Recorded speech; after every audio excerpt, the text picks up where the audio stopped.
Aitor, defeat last week at Bristol City. What's been the response like from the players this week in training, and how important is it that you bounce straight back? Yes, and especially for me, obviously was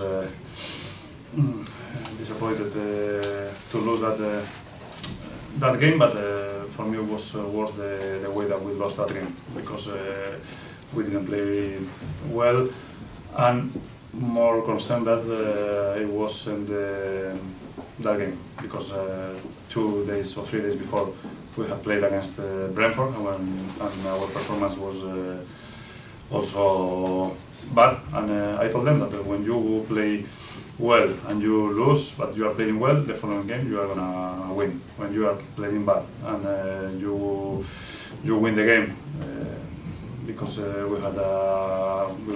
we were lucky against Brentford. If you keep playing the same way, you are gonna lose the following game. So for that reason, and we can't forget that we've lost 2 games last week, when we had lost, I don't know, since Hull City. So for that reason, it's not just Bristol game. I was disappointed after the game for all week, not just the last game. Defensively, you've been solid all season. Are you looking for a little bit more from some of your attacking players, some of your key players? Yes, I said after the game, because again, when we were speaking about the team, and I like to say that we are always a team, but we have to play in the way that we know to play. And when the key players, when the players who have experience, when they have to take that responsibility, is because I demand more from them, because for that reason they are the important players. Nottingham Forest, 10 games unbeaten in the league. Does that make them potentially very difficult opponents this weekend? Yes, really difficult, because again, it's not a coincidence. They run. They have a really good manager, experience. Always to play against them is difficult. They are so really organized, and for that reason I'm expecting a really difficult game. But we are playing at home. Our record at home is really good in the league, so we have to keep going. On to transfers. Just over a week until the window closes. Have you made a bid for Fulham's Ross McCormack, and if so, where are you at with that? I don't want to speak about the offers, because I have the experience in the summer, when we had signed Jordan Rose, when we had signed I don't know how many players, when we had spent 25 million and nobody arrived except David Nugent. So for that reason I prefer to stay calm, and at the end, February the 1st, the players who are here will be, because they want to be here. And we have 3-4 months to keep going. But if we start today, if it's right, if it's true about McCormack, if it's true about Jordan Rhodes again, if it's true against Philip, if it's true against Lindelof, if it's true against Cazorla or Seal, or I prefer to keep working, to be focused on the game on Saturday, because the club knows the player who I want, and the February 2nd we can speak about the players who are here. There's reports this morning suggesting that QPR have received a bid for Matty Phillips as well. Without talking specific players, have bids been tabled for players? Sorry? Without referencing specific players, have the club put bids in for players? Yes, because I said one month, but 3 weeks ago, that we needed to improve the squad, because we've lost players like Jack Stephens and Bruno Suculini, and we are looking for a central defender and midfielder, and again we have to know how we are now at the moment, and how many games we have till the end of the season. For the reason we are trying to improve the team. But again, the 2nd of February, the players who will be here, they are the best for me, and no one, yes, because for at least one has to arrive, but no one more has arrived. It's not a problem for me. Have you got a number 1 target that you would like to bring in, or is there a list of players? I have a target 1 position. That is a midfielder and central defender. If we can find a player who can play both positions, will be perfect. Or if not, we need to sign as a preference midfielder because as a central defender we have now training with us Alex Baptiste and Damien, and we have the young player Del Frey to help us. So my concern now, my key position now is as a midfielder. Any progress with Victor Lindelof? We are working, but he played last Tuesday with Benfica. So it's again one in the list. But again, we have now the game on Saturday, and after Saturday, we will have one week or almost 10 days to work in players. The latest football finance figures are out this morning, and again the Premier League are dominating. Does that create an added pressure to get promotion this season? No, because I think at the beginning everybody knew the figures, and more than the figures, I think it's a challenge for me and for the club to be in Premier League, because we are a lucky team, because we have the chairman who we have, the club doesn't have debt, so the figures always are important, but I think it's more pride than the figures. And one final question from me. The head of UK anti-doping has come out today and said that it would be naive to think that there's no doping in football. From your experience here and abroad as well, do you think there is an issue there? Have you ever come across it? I've obviously never had a problem, but I don't think, because they are doing a lot of tests. Yesterday they were here, so if they have and they are doing a lot of tests and nobody is appearing, it's because everybody is clear. So I prefer to think, and I prefer to think that the players are clear, and I used to be one of them, and I never had a problem. Are the tests as stringent in Spain as well? Do you get tested on a regular basis in Spain as well? Yes. I think it's the same, and it's from the Spanish Federation, it's from the UEFA. Also, when I was in Madrid with Jose, we need to let the club know when we had training session or not, because one day they could appear. So it's more or less the same.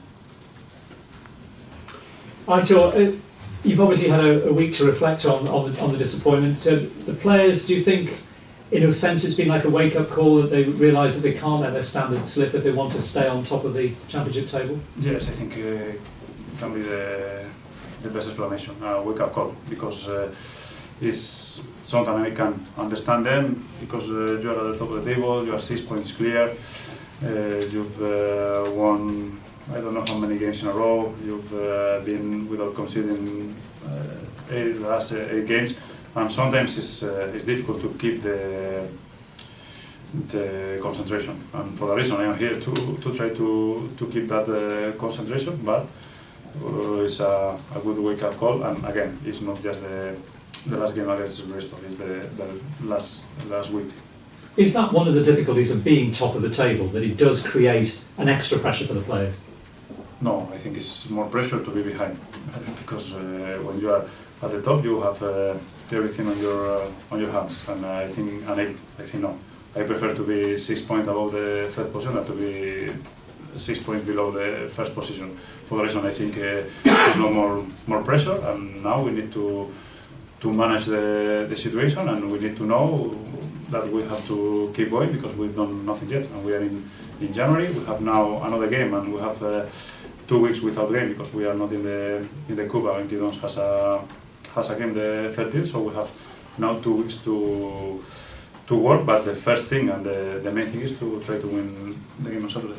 You've mentioned that a midfielder is a priority for the January transfer window. Are you concerned that perhaps you might not score enough goals, but would a striker, if they came in at the right price, would that still interest? I think we are the second team scoring goals, and the goals difference is the best one or the second one, so I'm not concerned with the players who are not scoring goals, because we are at the top of the table. We are 6 points clear. We are, again, if we are not the top scorer, we are the second, and we have the best difference. So for that reason, I'm not concern at all. And we mentioned Nottingham Forest and their sort of impressive record. I mean, there are one or two teams really coming into form, and they are one of them at the moment, aren't they? Yes, and again, Luke is doing a really good job, because when he took the job, it was a difficult moment for them, and he's doing really well. He finished last season. He's been doing really well. The game against them away was really difficult. They had a lot of chances. They missed a penalty.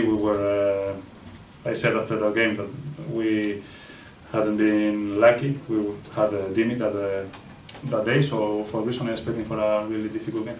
And after the defeats by Burnley in the Cup and Bristol City, are you kind of saying to the players, right, the second part of the season starts now, let's just forget that and just move forward, and the season starts again now? Yes, it's the message that I told them, but the only thing that I didn't say it was that forget that. I told them that we have to learn from that week. For the reason I think they've learned. This week the training session have been really good, with a lot of intensity, and almost always when we have a bad defeat, the following game, or the response after that game usually is good. And you mentioned Alex Baptiste in training. I mean, he was very unlucky. I mean, injured in pre-season at York, I think it was. Great to see him back. Yes, and he's an amazing kid, because you can, when you look at his face, you can feel how much he's enjoying it, because he looks like a kid. His first day, he's really fit. It was a surprise for me, because when you are a lot of time outside the team, it's taking time to get fit again, and he's training really well, as Damian, so both of them are a good alternative for me and for the future in the team. It'll feel like you've just made a January signing, really, won't it? Because he obviously didn't really play a first team game in the championship, so it'll feel like you just signed it. Yes, and he's a player who knows the league, who knows the country, who knows everything. So for me, it's really important, because he's not the kind of player who needs time to settle in. Aitor, you said the training sessions have been good this week. Have the players been down at all? Are they picking up after that defeat to Bristol City? Sorry? Have the players been down at all this week after that defeat to Bristol City? All of us were, because again, when you lose a game and you know that the other team was better than you, but when you lose a game and you know that you could done more, and especially the last three games, you are disappointed, and for that reason you have to perform as good as possible than one. So for that reason I felt them down after the game. I had a meeting with them on Tuesday, but after that meeting all of us know what is the aim, and we are in a really good position. You said you want a midfielder. Is the club likely to bring anyone in before the transfer window closes? Is the club likely to bring anyone in? Yes, because the club knows that we need a place.